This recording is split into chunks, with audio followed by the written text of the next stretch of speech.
Welcome to another episode of the Einstein Retirement Daily, where we curate financial, economic, and market news for the headlines that affect today's retirees. Today's topics are: we've seen good news in the stock market this week. I hope saying that doesn't jinx it. The market just opened up. Stock earnings season is prone to cause us to make excuses and mistakes. All that coming right up. As always, if you hear anything in today's podcast that causes you to say, hey, maybe that's an idea that I want to explore, take some action on, please understand that this podcast is not specific tax, legal, or investment advice. If you hear something today that gives you an idea, please consult with the appropriate tax, legal, or investment professional before taking any action. Someone who knows your specific circumstance, preferably. Jonathan Garber from Fox Business writes an article: Dow S&P rise as Boeing Caterpillar gain. Nice little clipped title there. Fox Business is citing in this article that investors are, quote, digesting the Republican counteroffer to President Biden's infrastructure plan.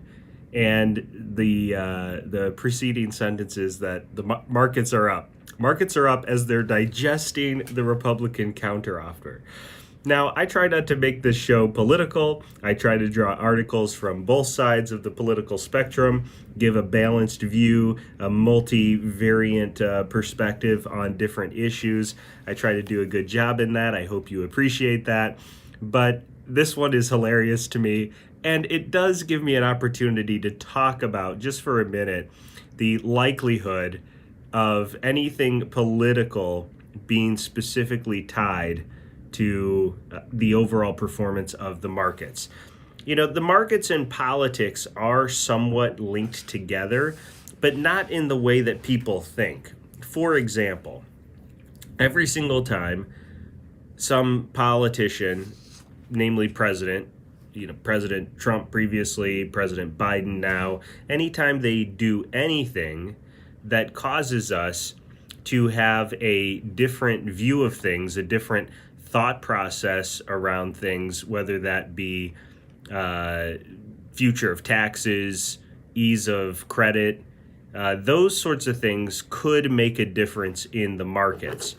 But almost everything else is just noise, meaning most of the action from our politicians, especially when we start talking and looking at legislature, in our country, most of those actions have very little effect on the overall performance of the markets. The markets are more driven from money supply and monetary policy, which is almost exclusively controlled by the Federal Reserve System. So I don't know if you buy this, that suddenly the markets are performing well because investors are digesting the Republican counteroffer to Biden's infrastructure plan. But if you buy it, I'd encourage you to maybe think about your particular worldview on this thing, because it is very unlikely that anything to do with the Biden plan or a counteroffer to the Biden plan is actually going to have some significant impact overall in the performance of investments and the markets in general. However, there are some things that can cause markets to act in interesting ways. Cramer was on his show last night talking about how investors should not rush to judgment right after earnings reports. Kevin Stankiewicz wrote an article from CNBC highlighting Cramer's discussion of this. And the article is actually pretty good. I do like it, but I think there's some things that we should be mindful of.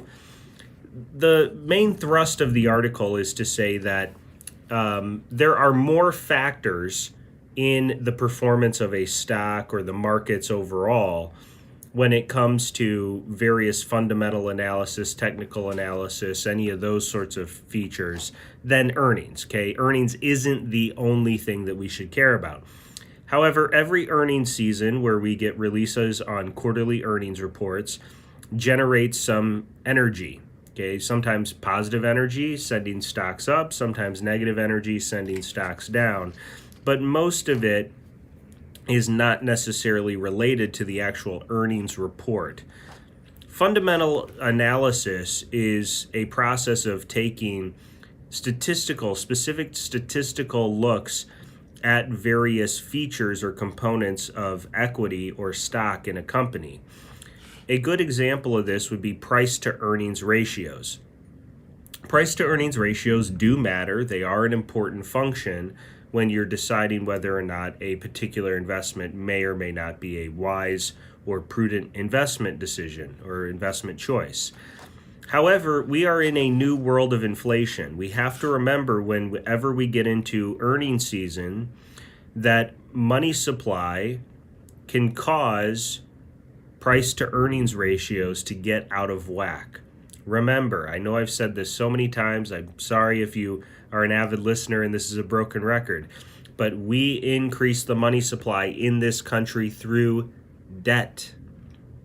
Big companies in the S&P 500, companies on our stock market will borrow money at very low interest rates and will use those dollars as a part of what allows them to buy back shares of their own stock. When they do that, what happens is the price goes up, supply and demand. Lower supply, fewer shares of stock, the price goes up in that event. So stock buybacks are a way to push stock prices up due to supply and demand.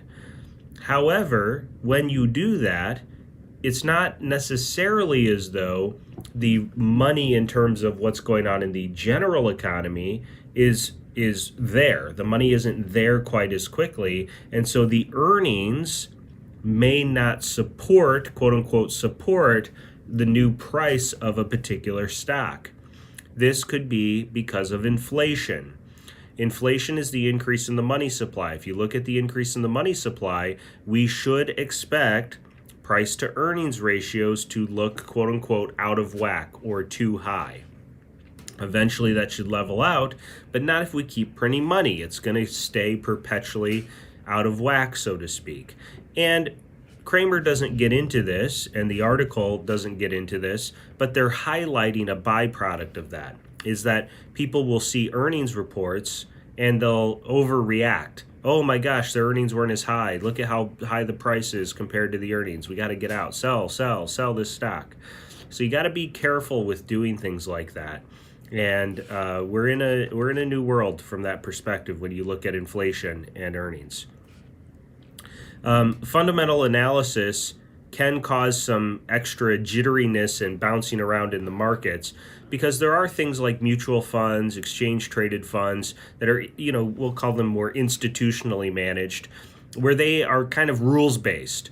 Meaning if a company shows up with a bad price to earnings ratio and one of the or bad earnings, which causes their price to earnings ratio to go bad, then a mutual fund or an exchange traded fund may dump that stock.